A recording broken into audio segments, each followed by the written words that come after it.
Good morning बच्चों, स्वागत है मॉडर्न इंस्टीट्यूट ऑफ एजुकेशन में। तो जैसा कि बच्चों हम लोग 9 क्लास के पॉलिटिकल साइंस को पहला चैप्टर अध्ययन कर चुके थे, जिसका नाम था लोकतंत्र का क्रमिक विकास।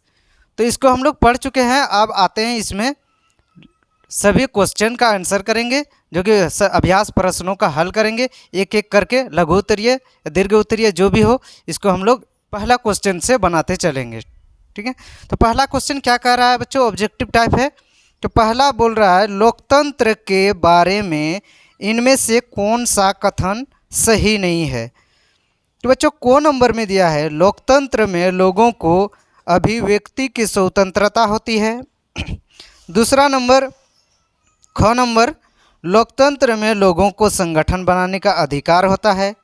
और गो नंबर है बच्चों लोकतांत्रिक देशों में लोगों को विरोध करने की आज़ादी नहीं होती। लोकतंत्र में चुने हुए नेताओं को ही देश पर शासन करने का अधिकार होता है। तो इस कथन में क्या बोला है जो सही नहीं है? कथन में सही नहीं है।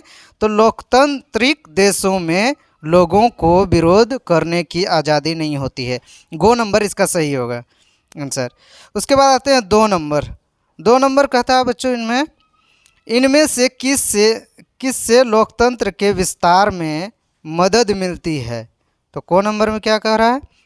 विदेशी लोकतांत्रिक शासन का आक्रमण, सैनिक तख्तापलट, या गौ नंबर प्रेस का प्रतिबंध, या घ नंबर लोगों का संघर्ष।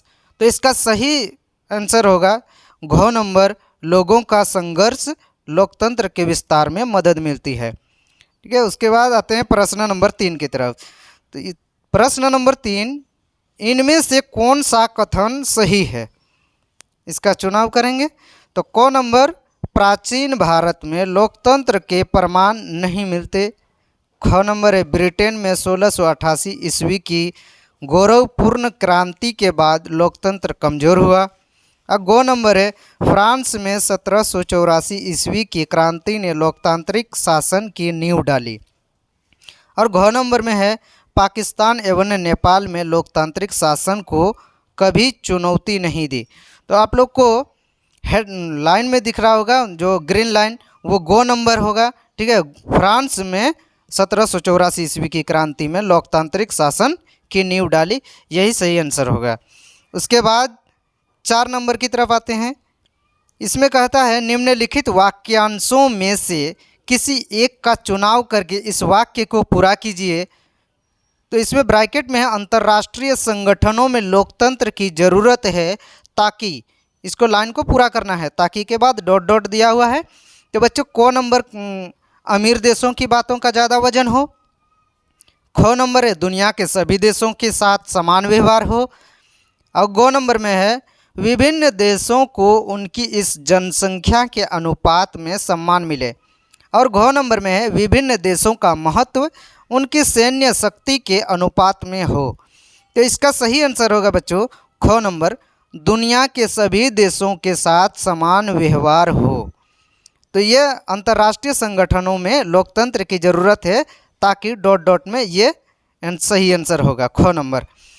उसके बाद आते हैं प्रश्न नंबर 5 की तरफ, जो कि कह रहा है स्तंभ ओ एवं स्तंभ बो को सम्मिलित कीजिए, यानी मिलान कीजिए।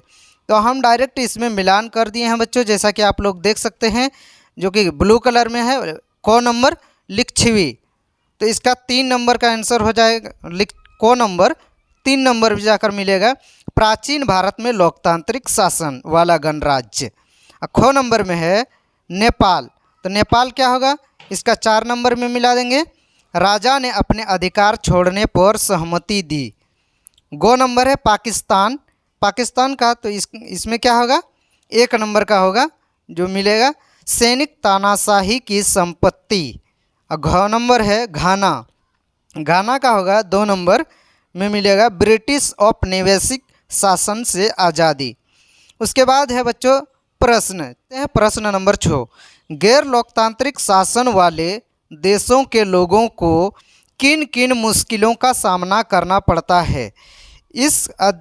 इस अध्ययन में दिए गए उदाहरणों के आधार पर इस कथन के पक्ष में तर्क दीजिए।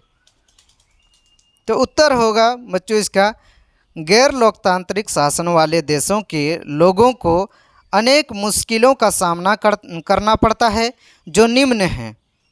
नीचे लिखा हुआ है। 1 नंबर, गैर लोकतंत्र में ये व्यवस्था नहीं रहती कि लोग अपनी मर्जी की सरकार चुनें।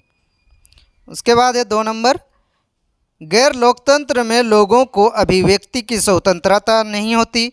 और 3 नंबर है, गैर लोकतंत्र में देश के लोगों को विरोध करने की आज़ादी नहीं होती। उसके बाद है 4 नंबर, गैर लोकतंत्र के लोगों को संगठन बनाने का अधिकार नहीं होता है। तो हम लोग इसमें 4 पॉइंट लिए हैं और 4 पॉइंट लिखें गैर लोकतांत्रिक शासन वाले देशों को। उसके बाद आते हैं प्रश्न नंबर 7, एशिया के 5 गैर लोकतांत्रिक देशों के नाम लिखिए। कि एशिया के मतलब एशिया महादेश का बोल रहा तो इसमें एशिया का ही लेना होगा। तो इसका जवाब होगा बच्चों, एशिया के 5 गैर लोकतांत्रिक देश निम्नलिखित हैं। चीन 1 नंबर में है चीन, 2 नंबर में है कुवैत, 3 नंबर में है सऊदी अरब, 4 नंबर में है संयुक्त अरब अमीरात यानी कि यूएई, 5 नंबर में है बहरीन। उसके बाद 8वां नंबर क्वेश्चन क्या कह रहा है बच्चों, जब सेना लोकतांत्रिक शासकों को उखाड़ फेंक दी है तो सामान्यतः कौन कौन सी स्वतंत्रता छीन ली जाती है।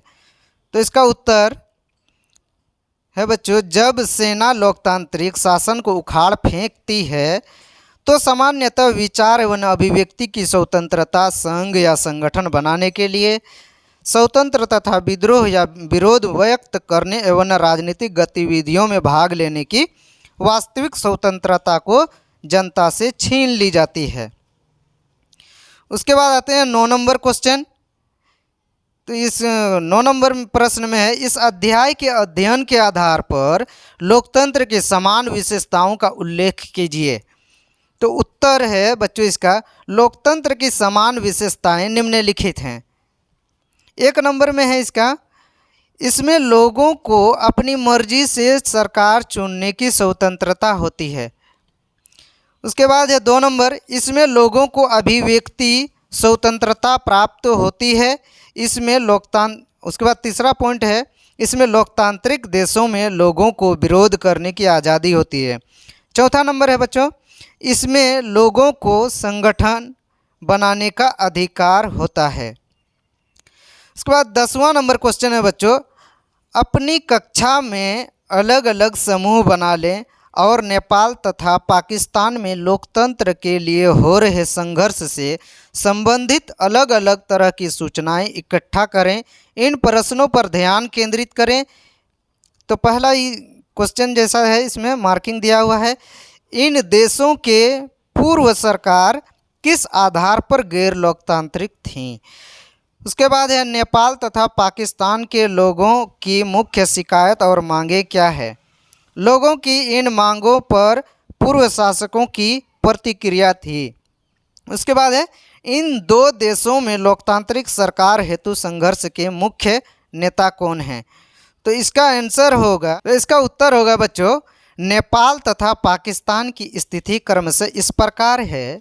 नेपाल में शासन व्यवस्था का स्वरूप राजशाही था, पर पाकिस्तान में इसकी शुरुआत संप्रदाय के आधार पर हुई है, जिससे वहाँ लोकतंत्र को अत्यल्प समय में सैनिक शासकों ने उखाड़ फेंका। नेपाल तथा पाकिस्तान की लोगों की मुख्य शिकायत भूखमरी, रोजगारी, अंधविश्वास तथा संप्रदाय वाली थी तथा बढ़ते आतंकवाद की घटना से जूझ रहे वहाँ की आवाम हैं। इसके साथ ही साथ अशिक्षा, भ्रष्टाचार तथा नौकरशाही, इन दोनों में जनता को इससे छुटकारा पाना मुख्य मांग है। तो जनता की मांगों को इन दोनों देशों की सरकार तथा सैनिक शासकों ने कभी सच्चे तौर पर नहीं लिया, क्योंकि इससे उनकी स्थिति हानिप्रद हो सकती थी।